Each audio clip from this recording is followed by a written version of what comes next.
So, ITV this morning, on This Morning, the hosts had Keir Starmer, and they asked Keir Starmer what he thought of the petition, which has now exceeded 2 million signatories. And he said, well, you know, first of all, he made the argument that he wasn't in a popularity game, but secondly, he was saying that he knew that there were many people in the UK who didn't vote for him. That's right. And so he's not surprised that they should putting in a petition for a rerun. And that's not going to happen. Well, it's certainly not going to happen unless the number of signatories exceeds the, I suppose, the number of people who originally voted for Starmer's government. At that point, maybe there would have to be some consideration of at least addressing the issue. But at the moment, 2 million people is neither here nor there. It's less, isn't it, than the 6 million who asked for a reconsideration of Brexit, and that was dismissed fairly abruptly by the last government. And there may well be a cursory debate in, I would imagine, in Westminster Hall, but it won't amount to much. And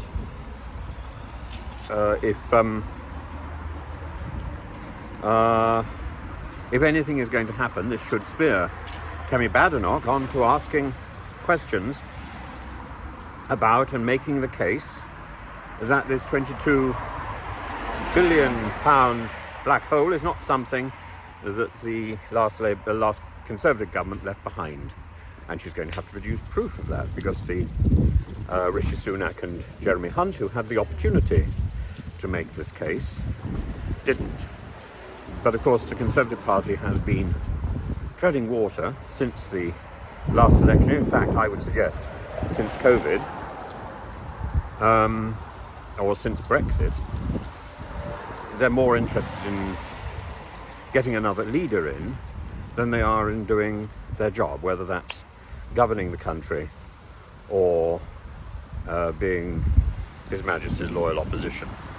It's time for the Conservative Party, under whoever they're led by at the moment, it's Kemi Badenoch, under whoever they're led by at the moment, to pull their socks up and start doing the job that they're elected to do. And that is to hold the government to account. That is to ask the necessary questions and to make the case, because the Labour Party can only defy the manifesto because it established that the economic situation the country finds itself in is different to the one they expected. I think that's I thought at the time when this was being made, this was a claim which was inappropriate or wrong. It's been allowed to become part of the established mantra of the Labour Party front bench. It's not challenged, and as long as that's not challenged, there is no problem with the manifesto.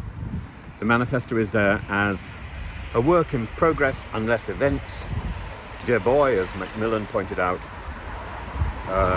take over. The £22 billion black hole is events, dear boy. That is the point. And on that, Keir Starmer can cruise to the next election whenever he chooses to hold it.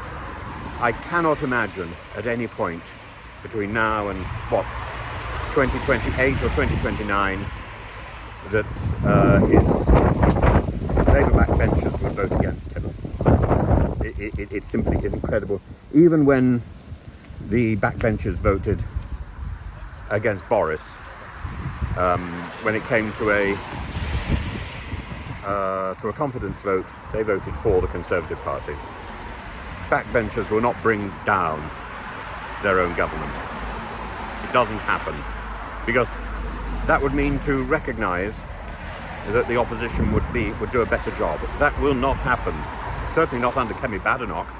She's barely capable of doing this job, let alone the job she wants in number 10. That will not happen too. That much I think we can promise. And before anybody says that Mrs. Thatcher started off really badly as the leader of the opposition, it wasn't as bad as Kemi Badenoch. Thatcher's initial performances were, they lacked bite, but they had solidity. Kemi Badenoch stuff is vague, wishy-washy, authoritarian, and ill-prepared.